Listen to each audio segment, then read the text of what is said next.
Duduk dulu Umi.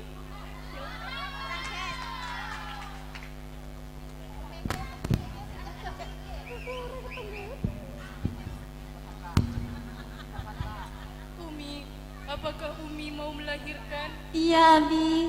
Apa perlu Abi panggilkan tabib? Putri.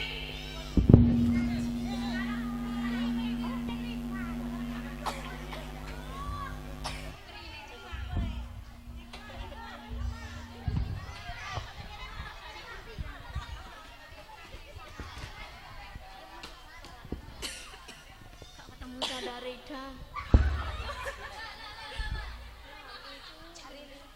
Iya, Abi. Tolong panggilkan tabib. Sepertinya Umi kamu mau melahirkan. Baik, Abi.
Pada suatu malam, lahirlah seorang bayi yang sangat cantik dari pasangan suami istri yang sangat miskin.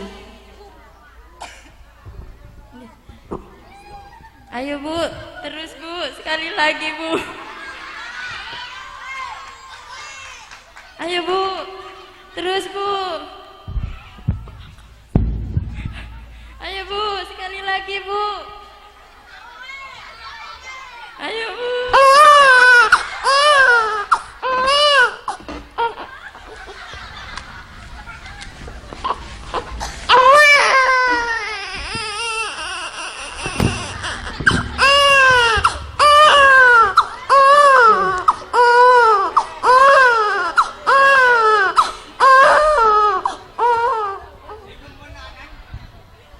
Alhamdulillah bayinya perempuan, sehat, selamat dan tanpa cacat.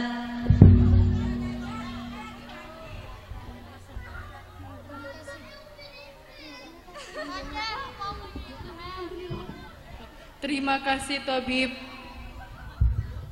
Sama-sama Tuan, saya pamit pulang terlebih dahulu.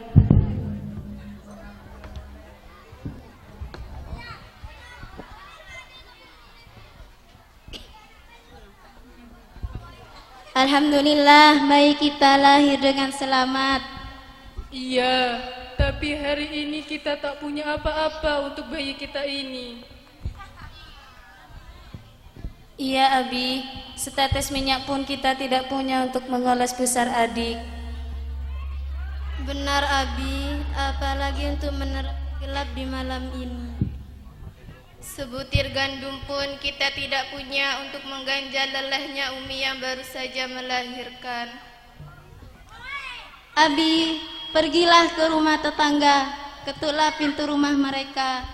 Mintalah setetes minyak agar Umi bisa menerangi bayi kita ini. Baik Umi.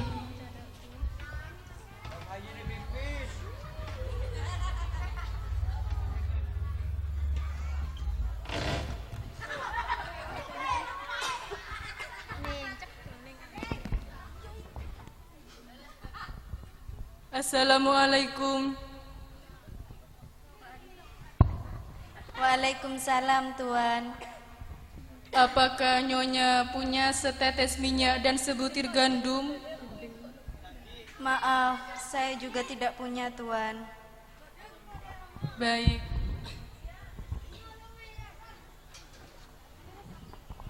Suami panik, kesana kemari mengetuk pintu rumah tetangga dari satu pintu ke pintu yang lainnya.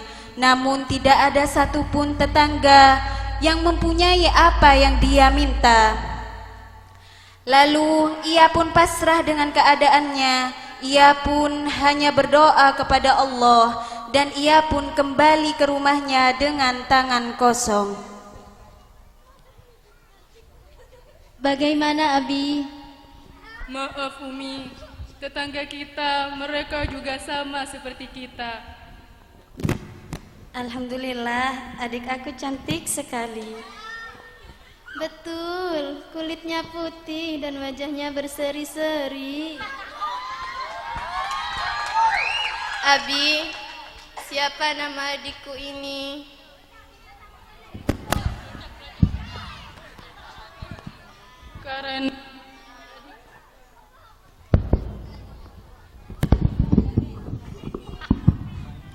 Karena adik kalian ini anak yang keempat, maka akan Abi beri nama Robiah Al-Adawiyah.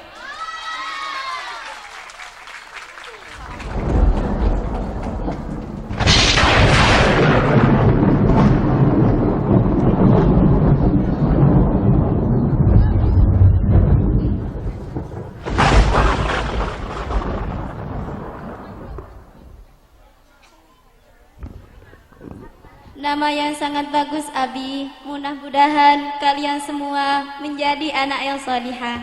Amin.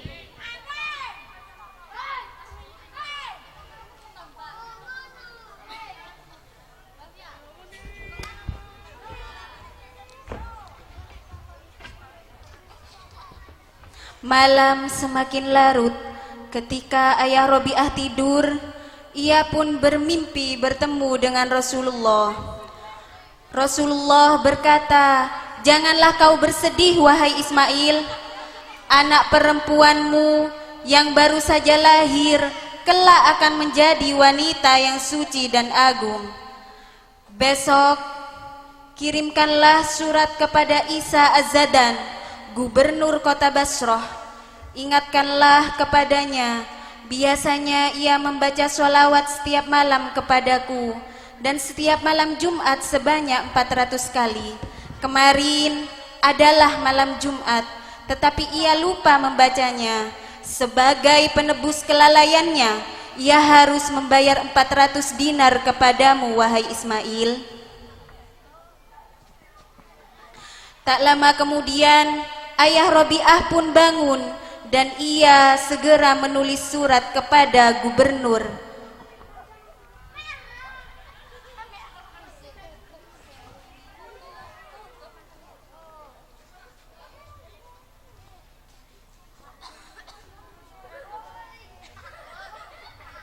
Setelah menulis suratnya, ayah Robiah pun bergegas menuju hamparan kota Basrah untuk mengantarkan surat itu kepada istana.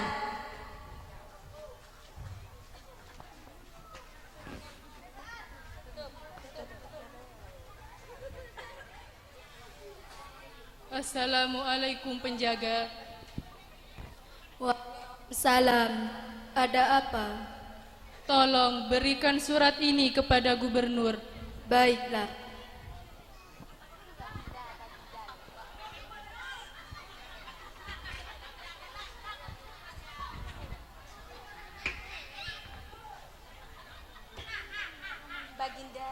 Baginda,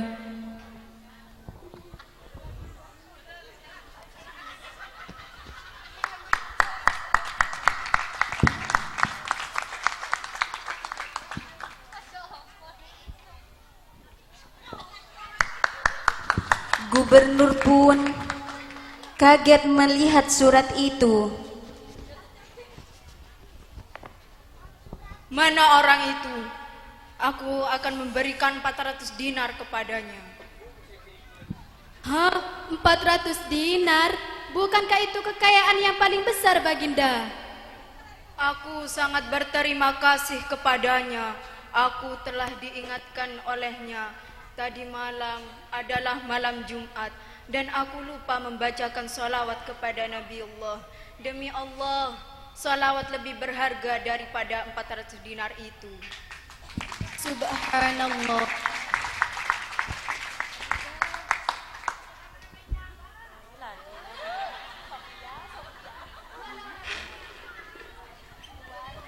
Maaf Tuan, Anda dipanggil Baginda.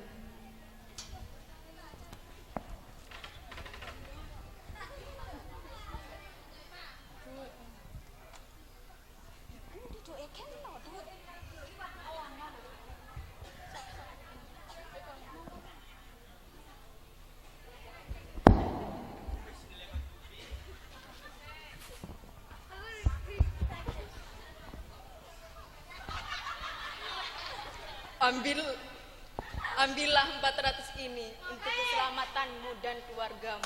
Terima kasih Baginda.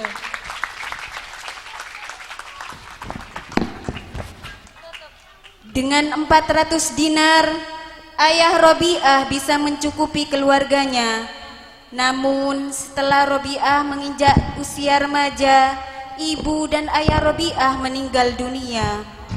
Akhirnya Robiah dan kakak-kakaknya menjadi anak yatim yang sangat miskin.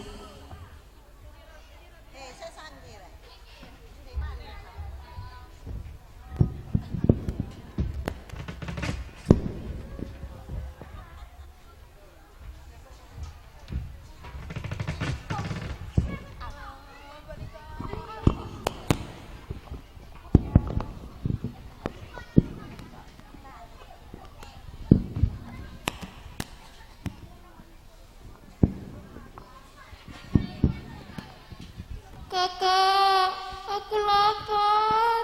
Iya kakak, aku juga lapar. Sabar ya adikku, sebentar lagi kita mencari makanan. Kamu kenapa Robiah? Kakak, Kenapa Robiah? aku pusing kakak. Ya ampun, sabar ya Robiah. Mari kita mencari makanan. Mari. Penderitaan Robiah semakin bertambah ketika kota Basrah dilanda kelaparan hebat. Robiah dan kakak-kakaknya mencari makanan di tempat yang terpisah, sehingga ia menanggung penderitaan matahari. Robiah berjalan sempoyongan dan dengan perut yang sangat lapar. Dalam jalannya pun ia terus berdoa kepada Allah. Ya Allah, ya Allah, kuatkanlah hamba-Mu ini ya Allah.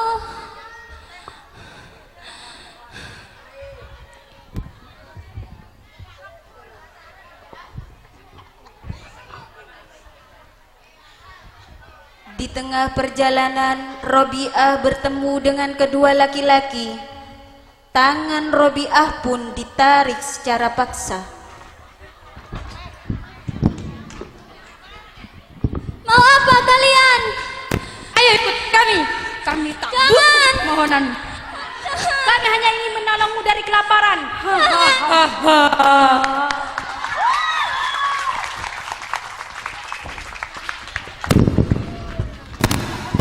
Nyonya, kami ada barang istimewa. Mana?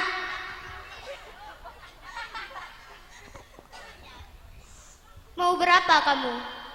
Mau berapa? 2000 dirham? 2000 dirham. Baiklah, sebentar.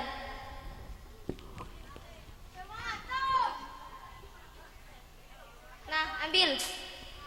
Terima kasih Nyonya. Ambillah.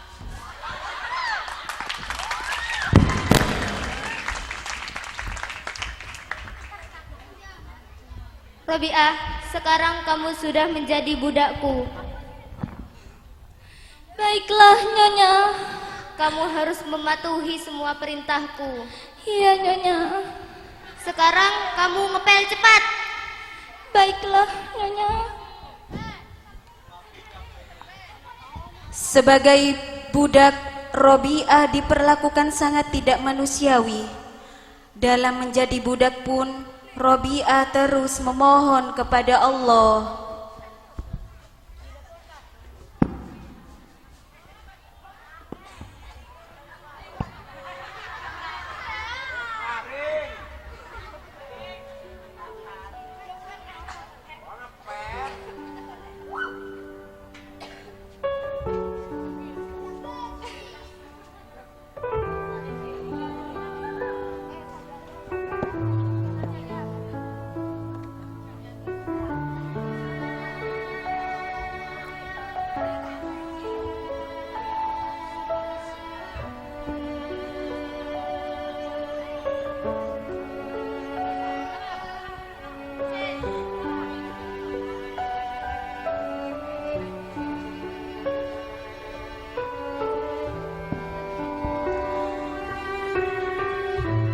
Ia pun terus bermunajat kepada Allah. Hatinya tak lalai menyebut nama Allah.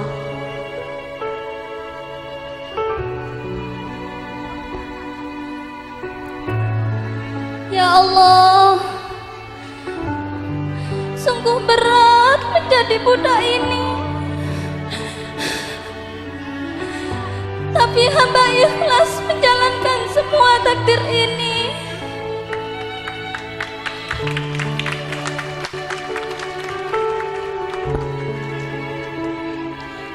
Di pertengahan ngepel lantai, Nyonya pun datang kepada Robiah. Robiah, Iya, Nyonya.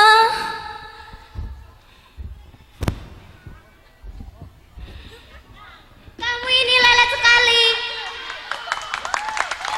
Belum nyuci piring, belum masak, belum nyuci baju. Dari tadi ngepel aja gak selesai-selesai. Sekarang itu taruh dulu. Pijatin aku. Iya, Nyonya.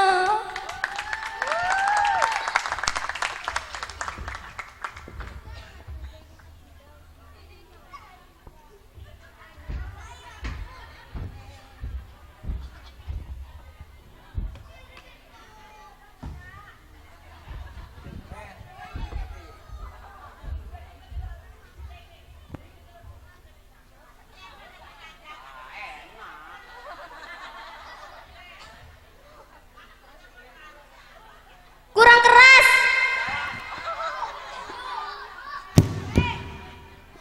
Kurang keras, Robiah. Ini sudah keras, Nyonya. Mijitnya kurang keras. Iya, Nyonya. Ah, sudahlah. Aku mau istirahat dulu.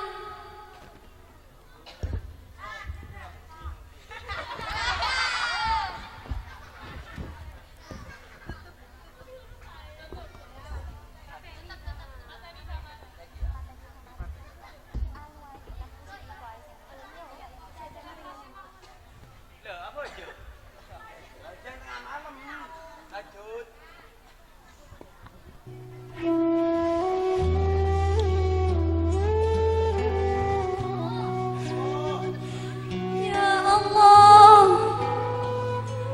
tenggelamkanlah aku dalam samudra cintamu, hingga tak ada satupun yang dapat menggangguku dalam jumpamu. Ya Allah, bintang ke bintang berkelap-kelip, manusia terlena dalam tidur buait lelap. Pintu-pintu istana pun telah rapat tertutup. Ya Allah, demikian malam pun berlalu, dan kini datang siang menjelang malam. Aku menjadi rasa gelisah. Apakah persembahan malamku kau terima? Hingga aku berhak merenggut bahagia.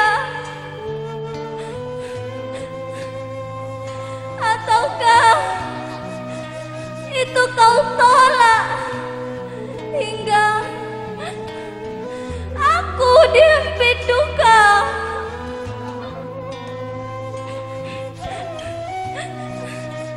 Ya Allah, andai kau usir aku dari pintumu, aku tak akan pergi berlalu. Karena cintaku padamu sepenuh kalbu. Ya Allah, apapun yang kau berikan kepadaku di dunia ini, berikanlah kepada musuh-musuhmu. Dan apapun yang kau karuniakan kepadaku di akhirat nanti, berikanlah kepada sahabat-sahabatmu.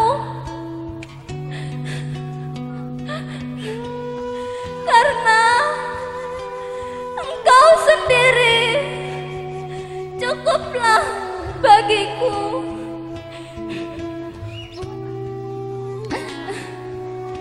Ya Allah, jika aku menyembahmu karena takut neraka, bakarlah aku di dalamnya. Tapi jika aku menyembahmu karena engkau semata, janganlah engkau sekali-kali enggan memperlihatkan keindahan wajahmu yang abadi kepadaku.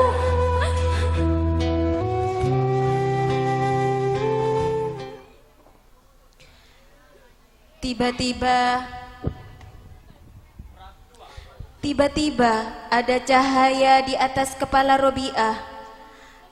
Cahaya itu menerangi seluruh ruangan rumah. Lalu tubuh Nyonya pun menggigil dan gemetar melihat semua itu. Keistimewaan telah terjadi kepada budak Robiah Al-Adawiyah. Ya Allah, apa yang saya lihat tadi membuat saya khawatir akan terjadi sesuatu pada hamba. Maafkan saya Tuhan, saya tidak tahu jika yang saya jadikan budak itu adalah wanita pilihanmu yang istimewa. Aku harus segera membebaskannya. Robiah? Iya, Nyonya.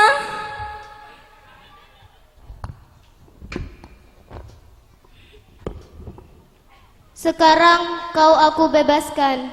Pergilah dan kembalilah kau pada desamu. Terima kasih, Nyonya. Aku tak akan pernah melupakan kebaikanmu.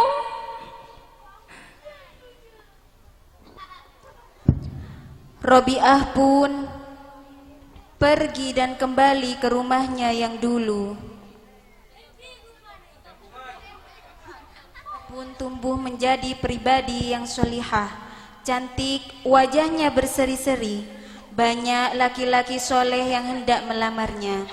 Tapi Robiah selalu memberikan syarat dengan beberapa pertanyaan.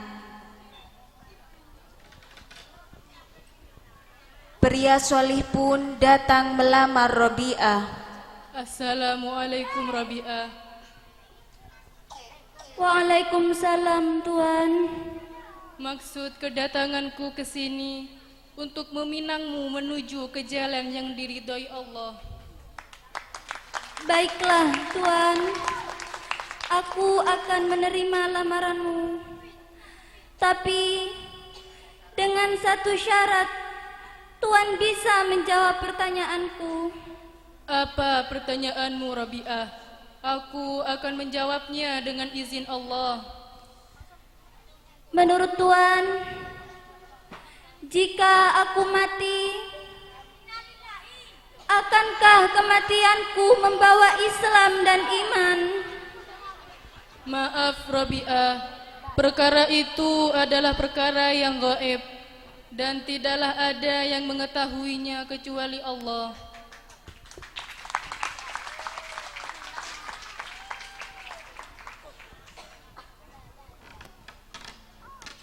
Pria solih yang lainnya pun datang melamar Robiah.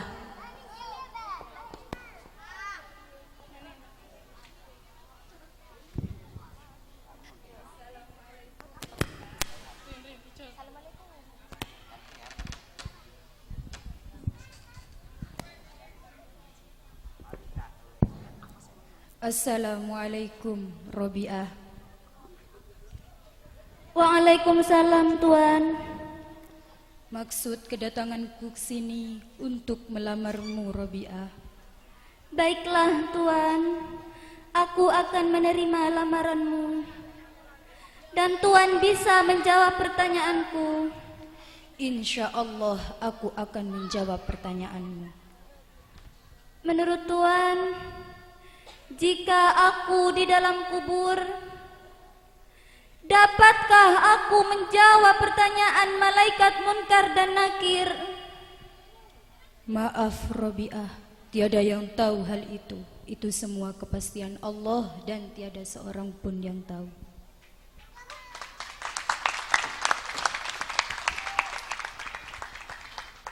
Pria solih yang lain juga datang melamar Robiah.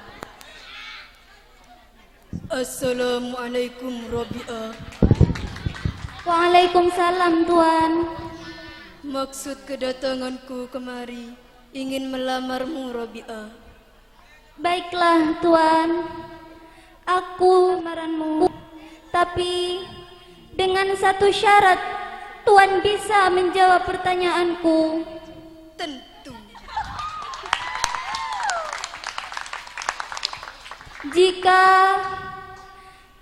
Jika semua makhluk dihimpun di hari kiamat, apakah aku termasuk orang yang menerima catatan amal dari sebelah kanan ataukah dari tangan sebelah kiri? Wallahu a'lam Robiah.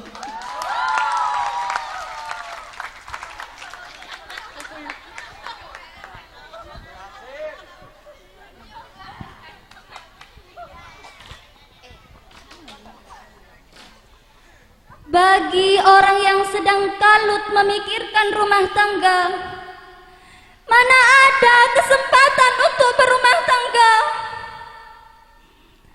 Tuan, Ya Robiah, Tuan, berapa bagiankah Allah menciptakan bagian akal? 9 pria dan 1 wanita. Dan berapa bagiankah Allah menciptakan bagian nafsu syahwat? 9 wanita dan 1 pria. Dengan satu akal aku bisa mencegah nafsu syahwat. Tapi mengapa dengan 9 akal Tuhan tidak bisa menggoyahkan nafsu syahwat?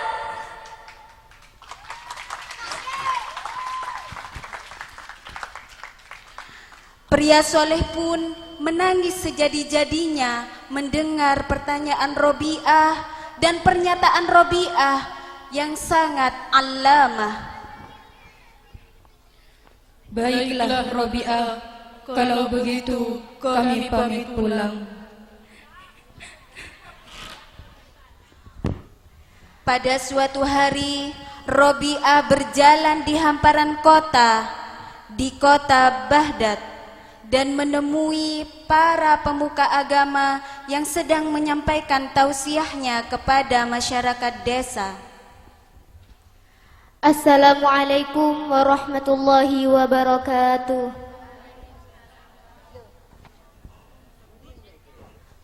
Para hadirin semua, jika kita sebagai umat Islam harus melakukan semua perintahnya dan menjauhi larangannya. Jika kita ingin mendapatkan pahala, kita harus melakukan sunnahnya. Dan jika tidak ingin neraka, kita harus menjauhi larangannya. Jika kita ingin mendapatkan limpahan rezeki, kita harus bersedekah. Robiah pun kalut hatinya mendengar tausiah dari pemuka agama, karena hatinya tidaklah cocok dengan pemuka agama yang baru saja menyampaikan tausiahnya.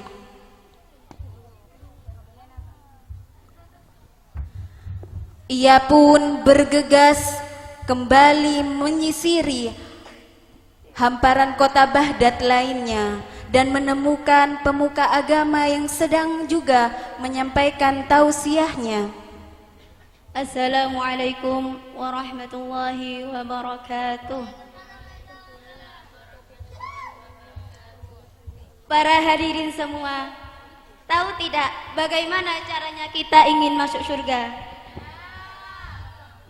Jika kita ingin masuk surga, kita harus melaksanakan sholat, melakukan kebaikan-kebaikan kepada orang lain, dan meninggalkan larangannya.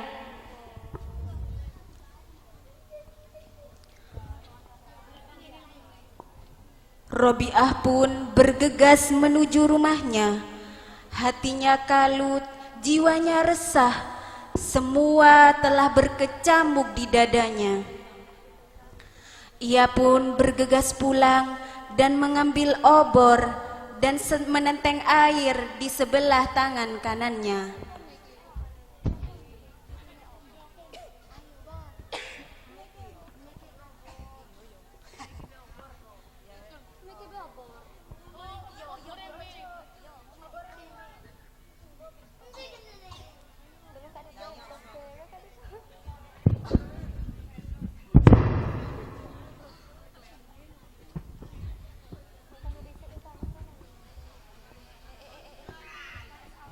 Putar-putar.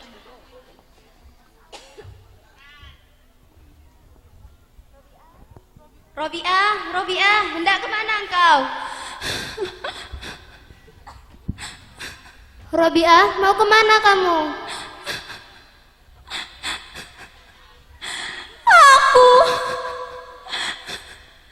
Aku hendak membakar surga dengan obor ini, dan aku hendak memadamkan neraka dengan air ini,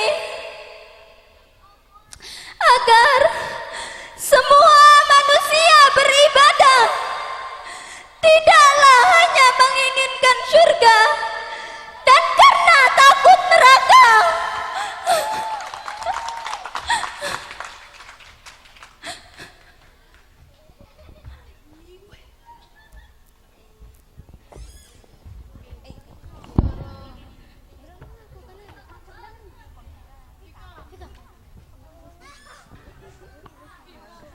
Benar juga kata Robiah, jika ibadah kita murni mencintai Allah, tentunya kita tidak akan pernah mengharapkan balasannya berupa dengan surga. Akhiran, wassalamualaikum warahmatullahi wabarakatuh. Para hadirin semua, sangat benar jika takut kita murni berbakti dan mengabdi kepadanya, tentu kita tidak takut neraka. Akhiran, wassalamualaikum warahmatullahi wabarakatuh.